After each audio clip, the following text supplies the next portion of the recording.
Hi, listeners and people who are tuning into the YouTube channel. Thank you so much for joining us today. We always appreciate your time, and we are thrilled to have with us a returning guest. Her name is Hannah Smith. If you're a longtime listener, we go way back with Hannah on episode 49, where we talked about benchmarking campaign results. Fascinating episode from that conversation. So be sure to check it out. We'll link to it in the show notes. Hannah, for those who weren't around back in the day when we've talked to her before or aren't aware of Hannah's greatness, she is an award-winning creative consultant and founder of Worderist.com. Welcome to the show, Hannah, again. Thank you. And thanks so much for having me back. It's really lovely to be here with you both. Thank you. Thanks. Yeah, we are going to talk about another fascinating topic that it's a theory that you've been thinking about for quite some time. You've published a post on this as well, and we'll link to that in the show notes too. But just to give a brief overview, because we're going to let you get into the weeds on this, it's a discussion on asset lists versus hero or content-led digital PR. You have a strong opinion on a trend that you're seeing when it comes to these two strategies. Before we go any further, can you explain to our listeners how you define these two terms, Hannah? Yeah, and I think it's really important that we do define these terms from the outset, otherwise things are going to get totally confusing. So these are my like working definitions, right? So we have asset-less digital PR, and that's when only a press release or a PR pitch email is created. There's absolutely nothing live on the client site that a journalist could link to. Now, often, but not always, this is reactive digital PR activity, but sometimes, it might look slightly different. Often what we're talking about is reactive digital PR though. Then, on the other hand, we have hero or content-led digital PR. And the way that I think about this is this is digital PR where something is created that a journalist could link to on the client site. This could be anything from a blog post to perhaps something people consider a hero piece, as in like a fully interactive piece or something like that, something a bit more expensive. But it doesn't necessarily need to be, which is why I'm kind of speaking about asset-less versus hero or content-led digital PR. So that's how I define the two. Right. Makes sense. A quick question that I had when I was looking at the article that you wrote is if you think that it has anything to do with the uptick in SEO agencies offering reactive PR as a strategy?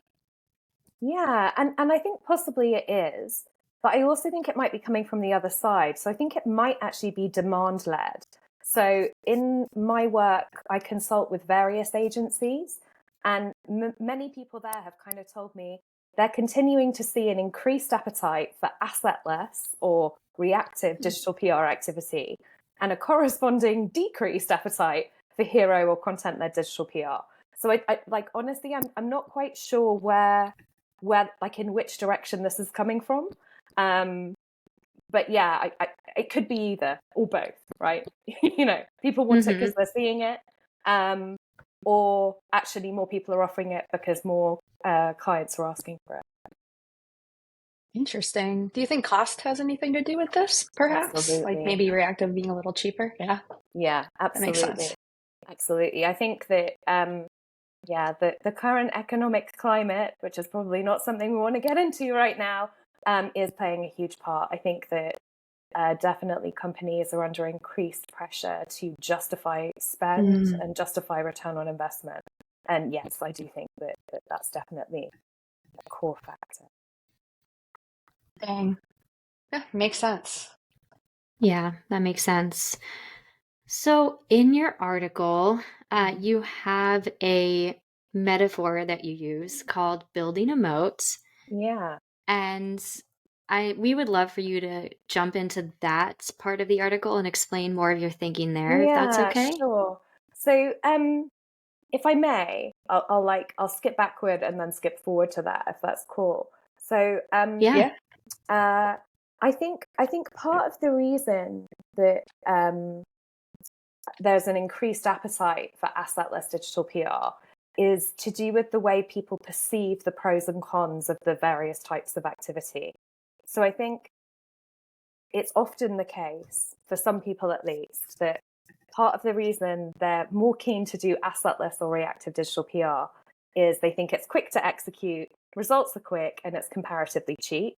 Whereas content-led or hero digital PR is slow to execute, slow results, and it's expensive, right? And I think that that's kind of, for some people, like all they're seeing. They think like that's the whole picture. And if that's what you, if that is your, if for you that is the whole picture, I can kind of understand why you think assetless or reactive is a better bet. But obviously, last time I was on, you mentioned, Britt, I spoke about the benchmarking exercise I did, where I looked at 2,000 digital PR pieces from 11 agencies and in-house teams. And in that analysis, I found that assetless pieces seem to fail at a much higher rate. So 31% of assetless pieces generated no coverage at all, whereas just 5% of the content-led or hero campaigns generated no pieces of coverage at all. So, and in a similar vein, assetless pieces are seemingly less likely to generate a large number of pieces of link coverage. So just 1% of assetless pieces generated 100 or more pieces of link coverage, whereas 8% of hero or content-led pieces generated 100 or more pieces of link coverage. So I think there's perhaps the performance thing isn't really being considered. So sort of from my perspective, I think on the one hand, you have assetless digital PR fails at a higher rate, but yes, I would acknowledge quick to execute, quick results, and cheap. Content-led or hero, lower failure rate, but slow to execute, slow results, and comparatively expensive. And I think this balances the scales a little bit. But again, I would acknowledge that assetless or reactive digital PR could still be more effective, right? So dollar for dollar, you're able to generate more linked coverage. That could still be true.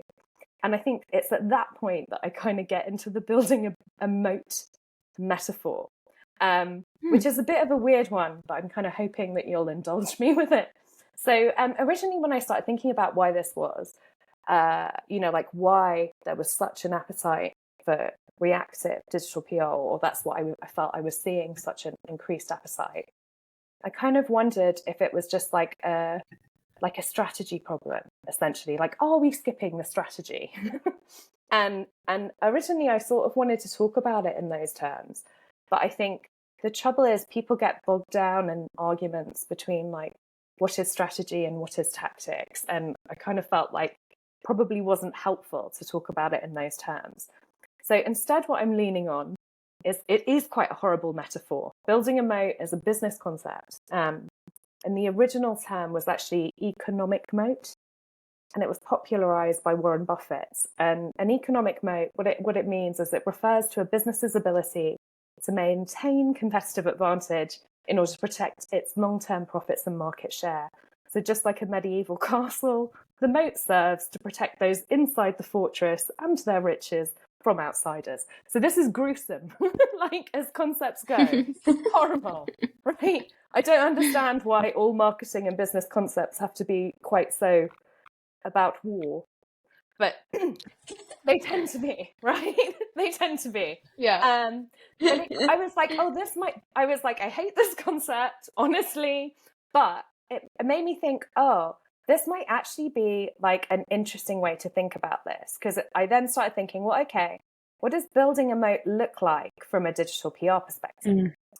And essentially, kind of what I arrived at was, I kind of like to think of it in terms of the extent to which we're building defendable assets. And kind of for me, the key issue with assetless or reactive digital PR is that from a moat building perspective, we're not creating any assets. So that means we're missing out on a load of stuff, right? So we don't have the opportunity for the content we create to rank and or accrue linked coverage over time, right? There's no asset, so there's absolutely no chance that will happen. We also can't use the content in other ways for other types of marketing, like remarketing or retargeting or any other kind of marketing activity. Again, because there's no asset. So we can't kind of make different uses of the content we're creating. And really, it kind of led me to my core point. I feel like I'm a particular fan of updatable content-led or hero, however we want to term it, digital PR. Because like over time, these are pieces that you can become known for. Like they actually kind of, they increase in value over time, essentially. These are things which people inextricably associate with your company and therefore do not associate with other companies. So this is hard to explain in the abstract, so it's probably easier just to talk about like some examples, right? And the one that springs to mind straight away is the Michelin Guide, which is like my favorite example of like an idea which I still don't quite understand, honestly, how they managed to get it through. This is a tire company, Right. and they're like, we make tires. I know what we will do is we will go around and review all these restaurants and award the best ones a prestigious star rating. And I still love the idea of like what was going on in that meeting. Like, did nobody It's wild. like, yeah, but dude, we sell tires. Like, we do we have credibility or authority in this area? Now we forget about it. Like now we're like, oh yeah, Michelin star restaurant. Yes, please. Thank you very much. Except we can't afford it, or I can't afford them. But you know, lovely treat when you can, right? But yeah, like obviously other restaurant guides are out there, other star rating systems are out there for restaurants, but the Michelin Guide is Michelin's, right? It is theirs. Yep. Obviously that's pretty big budget, right? Yeah, a little bit. An easier one maybe to get your head around is the Forbes Rich List. Obviously, that's a great one. That's a list which Forbes have been creating, I think, since 1982. And it's something that they are known for. Sure, there are other rich lists. Like, they are not the only rich list, just like Michelin are not the only restaurant guide. But it's something that's very much theirs and that people associate now with Forbes. And I think that we can start to think about these things, even if we're thinking about them in slightly smaller ways. So kind of my more reasonable budget option, an example which I often point to, is Hopper's Instagram rich list. And so Hopper are like a social media tool, and they created their Instagram rich list. I can't remember when they started doing it, a few years ago, but now I think it is something that people are like, oh, no, that's Hopper's, like that's theirs. It's very much in line with what they do, and it's something which I would think they arguably own. Other examples include like Stack Overflow do an amazing developer survey every year. And again, I think because they've done it over time, if you are in that niche, it is something which is, you know, very respected. And also, again, it's like, it's theirs. Sure, other people can do developer surveys, but theirs is theirs. So there are a bunch of examples like that. Now, of course, not all hero or content-led digital PR looks like this, but when it does, as I say, I think we're getting into a really interesting place, because whilst most assetless digital PR is kind of easy for competitors to replicate, because it's not something that kind of anyone owns. Do you know what I mean? Like there's no asset, there's kind of no proof of ownership. I think content-led digital PR starts getting really interesting because it's kind of, we start getting to a place where this is kind of tougher for competitors to replicate, because we've started to build something that journalists hopefully associate with us. So for me, this is really like, I guess, like the core of the thing. When I think about, you know, like what are the pros and cons of reactive digital PR versus content-led PR, I think where it gets really powerful is when we start thinking about this idea of like building a moat, building defensible assets.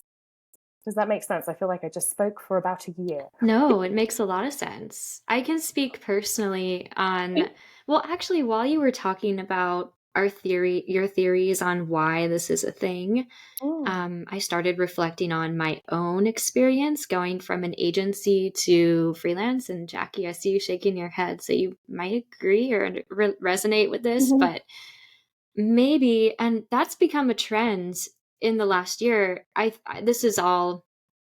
This isn't any a study that I've actually done, but I've noticed a lot more folks, especially in the UK, actually going from agency to freelance mm, PR, and all of that has to do, I'm sure, with like the layoffs that are happening and budgets being cut and people, thinking I should try this to do this on my own. mm, And then when you go and do this on your own, you don't have the resources that you had at your agency. mm, When I went out mm, on my own, I was, I couldn't get past uh, the fear of not having someone to work on with ideation and come up with these content pieces. mm, I'm not a data journalist, and I know I can't rely on the same person to be there for me for all of the projects that I work on, who might also be freelancing, for example. Um, and yeah, that was a huge block for me. But what worked was coming up with those reactive mm, PR ideas. And that transitioned into me having more confidence in helping my clients do more content led PR. And that was just being scrappier. But I can't tell you the last time that I've actually promoted something that was as expensive as the content that we've created in the past at the agency we worked at before together, Hannah. yeah, So I do think we're like evolving in that regard, but that's just a theory that also kind of came to my mind as you were talking about your own theories on this. Um, yeah, I'm just throwing that out there too yeah. No, definitely, and I because it would came to my agree. mind. I would definitely agree, and I do think that there's an argument that says like some of that was kind of appetite driven too, and certainly it was appetite driven.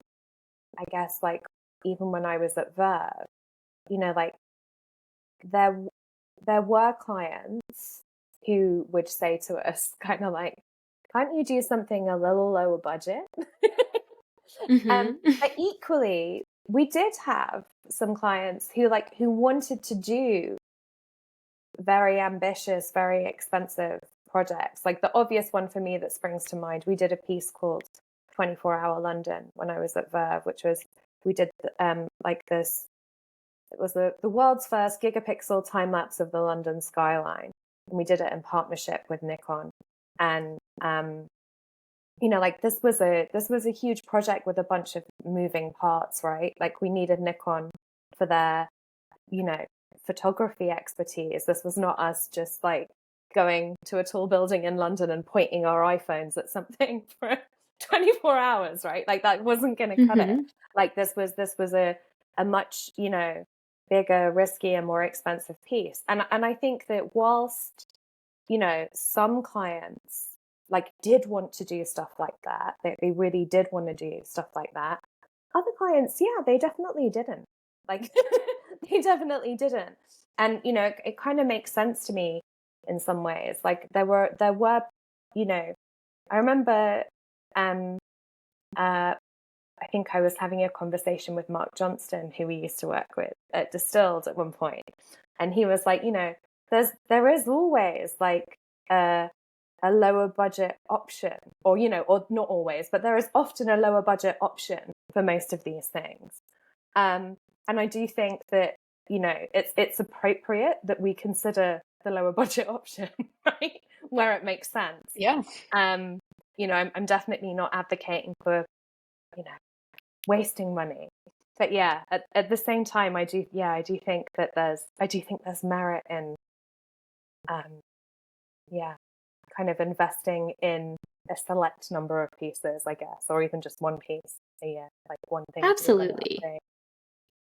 Yeah. Yeah. And not every piece has to be like really high budget. I'm even Yeah. thinking like if you wanted to use a reactive PR strategy, why not make a quick post on your website that they can link to, and you have a more likely chance of even getting more coverage, because I do think that you're right.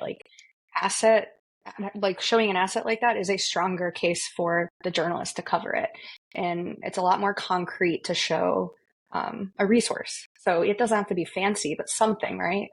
Yeah. I mean, and I actually, I was kind of thinking about this from that, I guess, like from that angle. So in terms of like what, like what am I really recommending for like assetless PR strategies? And so I came up with a little example, Let's which hear it. might be useful.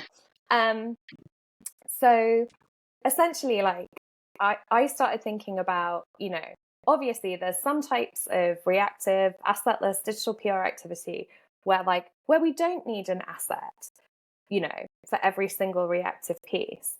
But in some instances, I think we might actually get more out of these reactives if we do deliver one asset. So here's my little example. Imagine that you have a client that sells engagement rings, right? Jewelry client. They're an online jewelers. And so one of your ideas might be like, we're going to do a reactive piece on the valuation of every new hot celeb engagement that everyone's talking about. Because this happens all the time, right? We don't necessarily know who's going to get engaged, but there will always be every year hot celeb engagements. And the media noise around them tends to die down pretty quick, right? So I don't think you need to do a piece for every single engagement. But instead, I would suggest, like, what if you thought about creating a piece which over time you just added to? So if you did that, by the end of the year, you'd have a list of the valuations of every major celebrity engagement ring that year, right? Now, you could use that to tell a bigger story at the end of the year if you wanted. Might or might not work. But I also think you're starting to create a genuinely useful resource for the journalists who write these stories. Data like this could be useful for them, like genuinely, because it would enable them to add more context to the current celeb engagement story, right? They could maybe compare this ring valuation to another ring valuation, perhaps particularly if these celebrities are kind of warring. That seems fun to me. I mean, I don't love this. But, I'm just thinking like, it's the sort of thing which I could imagine being written about. And they could also like help them talk about things like trends in the gemstones which are chosen, the cuts of the stones, the settings and things like that too. And like in my head, how I imagine this working is like every time you launch a new reactive story about a celeb engagement, you send your reactive story to the journalist, and you also point them towards that resource that you keep updating. Smart. Then let's imagine you optimize that page, right? Over time, that page, maybe it starts to rank. There's a chance that the journalists who are researching these types of stories might find your resource even if you've not personally directed them to it. I also think like what you're kind of building the sort of potentially starting to build the sort of relationship with the journalist where they're like, let's imagine it's me, it won't be me. But I like to think in my head, so perhaps one of these, even if it's just one of these journalists, is just going to be like, do you know what? Next time there's a celeb engagement story, I'm just not going to do anything at all. I'm just going to message Hannah and go like, what's the deets on this one? Can I get a quote from your valuation expert on this one? Right. Now, of course, this won't always work in every instance, right? So I'm not saying every reactive piece you do has to feed into a bigger, longer, updatable thing. But I do think that a lot of this type of activity could actually be leveraged further if you were thinking about like, okay, like where does it make sense to create an asset and where am I fine without one? Do you know what I mean? So yeah. It feeds into your idea of updatable post and having your own like cornerstone. I call it cornerstone, but like the piece that is yours that you are known for. That's very brilliant. It is. I love that. If there's any Lizard over listeners that out there, you're welcome. That was a great idea. I If you know, work for a right? jewelry company, I would run with that right now. Do it. Everyone do it. I mean, I need the client first, but Yeah, no, don't everyone do it. I'll make sure to otherwise pitch it to so them. much. Just casually share this episode with all of those different types of companies. There you go. You're welcome. There you go. No. Yeah, that's a really good idea. Cool. So, do you have any advice for PRs who feel like, when you get started at either a new company or at an agency, or maybe it's with a new client if you're freelance, do you have any advice for those who have that problem of hitting the ground running and trying to think of all the wins that they can get right away? And no, I'm not talking about myself. Like, how but it could be helpful. Yes, it could be helpful. What do you say to people like that? Because I know you also coach PRs too, on ways of thinking and ways of approaching new strategies. Yeah, and I guess what it's part of the reason why I am a fan of reactive or assetless PR. Like I don't ever want to come across like I don't like this stuff or I don't rate this stuff. I think it's an incredibly useful tactic. And absolutely engaging in reactive activity is particularly helpful for getting those, as you say, those early wins.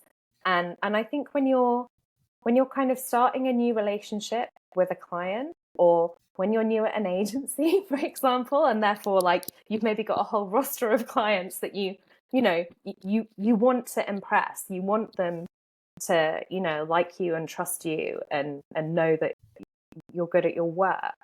I think that, reactive activity can be really beneficial to gain that trust quickly.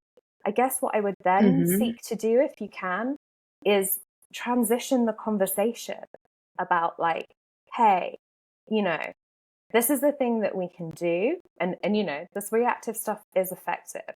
But have you thought about, is there something you would like to be known for?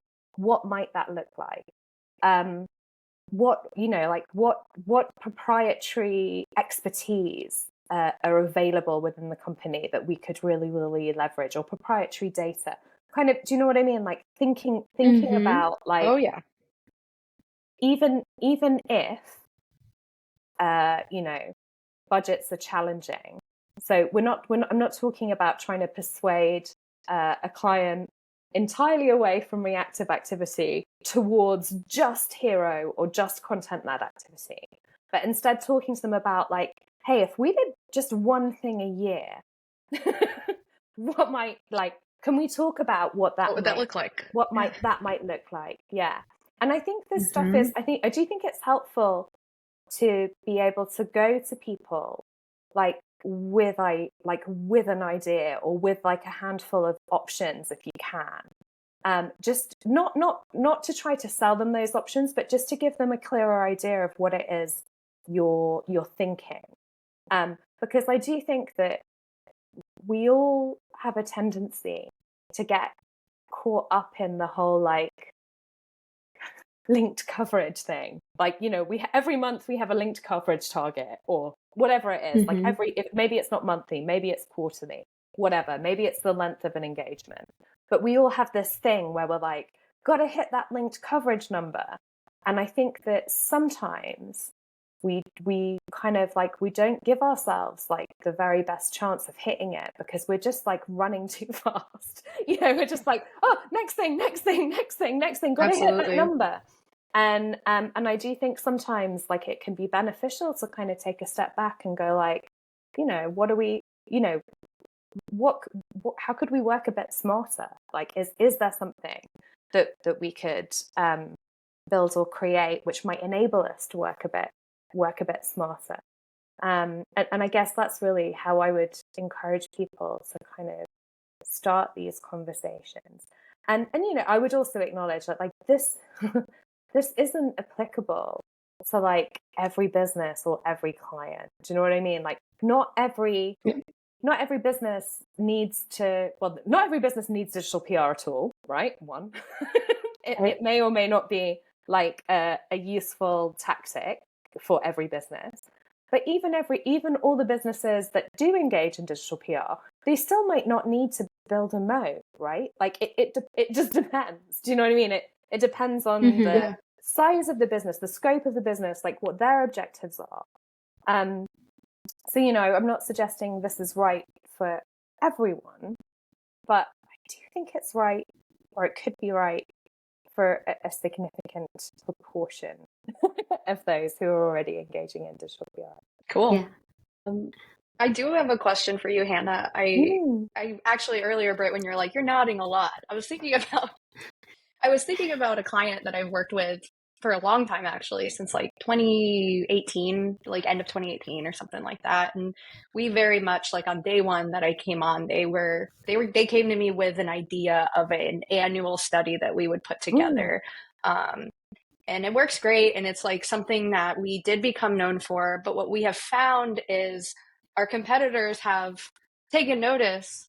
And the last, I'd say, 2 years of us putting out the study, frustratingly, they have been putting them out earlier than us and trying to compete with coverage. And it's so icky.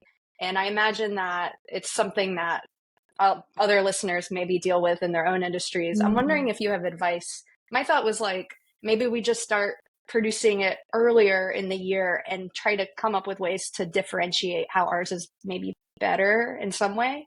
But it's also like, these things are easier said than done, right? So I'm just wondering if you have advice. Yeah. So I guess like there's a couple of things to consider. I guess like the challenge is like they're doing it earlier, so you do it earlier, then they do it earlier still, and do you know what I mean? Like we're kind of another to race what end, to the bottom. really? Yeah.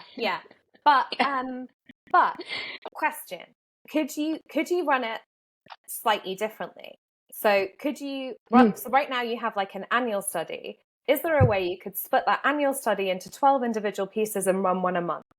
That might be cool. That might be a thing that you could consider doing. And then obviously at the end of the 12-month cycle, you can still do, here's our big thinger, but what you're doing is like a more constant, you're a more constant resource. The other thing I would I love that. The other thing I would consider doing is also, and I kind of recommend this to everyone who does an annual study, ask forgiveness, not permission, and try and shoehorn in like some kind of wild card question, which you can use almost to generate a kind of standalone story.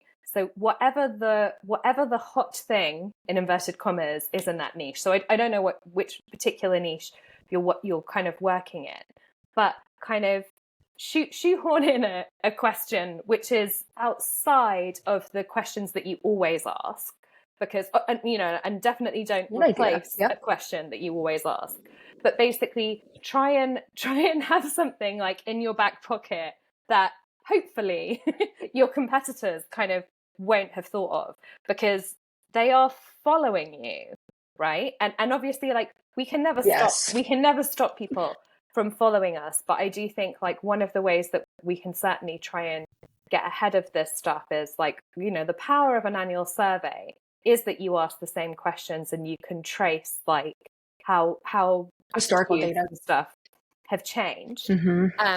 But like, don't ignore like what's kind of either on the horizon or just coming up, and see if you can get agreement to do like a cheeky little wild card question. Or as I say, just include a wildcard question and don't tell anyone, and just go, oh, I'm sorry, I thought you saw that. I might have done that before. Been known to do stuff like that in surveys. But yeah, I would kind of thank you later for it. They'll thank you when you get a load of coverage. They'll be fine when you get a load of coverage for it. But yeah, I would kind of encourage you to kind of think in those terms.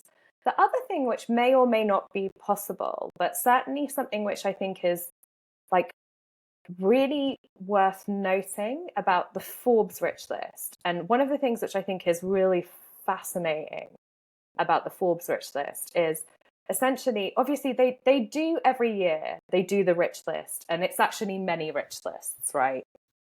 They have a whole load of different categories, but kind of quietly and with not a huge amount of fanfare, they launched the real-time billionaires list a few years ago. So essentially, a subset of the Forbes rich list is now real time. That is so incredible as a driver of stories. So like just last week, The Independent wrote a story about, I'm just checks notes. The Independent ran a story with this headline: Musk may drop below Bezos in world's richest list after court rules he cannot keep his 56 billion Tesla payout. Now, this story references and links directly to the Forbes real-time billionaires list. So they're now not just a source for stories when they launch their lists each year. They're a source for stories all year round. Like, this is not unusual. Like, throughout the year, journalists are leaning on another publication's real-time rich list. So I guess like the other thing I would ask, and this might be really, really hard to do, what could you do that it won't be really real time, I imagine, but nudges closer towards real time? Maybe. Yeah. I think just off the top of my head, if you're listening and you're thinking, how do I make like a real time? If it's proprietary data, you could work with if you have development resources, talk with them because they would know how to do that essentially. Exactly. So yeah, and I do think that that's, and like I say, it doesn't really have to be real time, right? It can just be updatable. So like I said, you can update it once a month or whatever. Like it doesn't have, but you just call it real time if you want. No one's gonna know. Yeah. That's true. Yeah. Who's gonna know? No one's gonna know. You can apologize later, Yeah. This is bad PR advice. Don't listen to this. I've started to get mercenary. Awful anarchist. Stop it. But yeah, do you know what I mean? Like that's another thing I would try and consider doing, because again, nothing is impossible for a competitor to replicate. I would acknowledge that, but we can make things harder for them. I love that. That's great. Thank you. Super helpful. Well, thank you so much for joining us, Hannah. Where can our listeners find you so they can follow along with all of these brilliant insights and find that article that you have published that goes into more detail on this? Thanks so much for having me. You can find the article on my site. My site is worderist.com. And I'm around a little bit on Twitter and a little bit on LinkedIn. Probably not as much as I should be. But yeah, please do feel free to connect with me and chat to me on either of those networks, or just drop me an email. Honestly, I love email. People don't email me enough. I'm happy to be emailed. Drop me an email. Okay. What's your email? Hannah@worderist.com. Lovely. All right. Brilliant. Cool.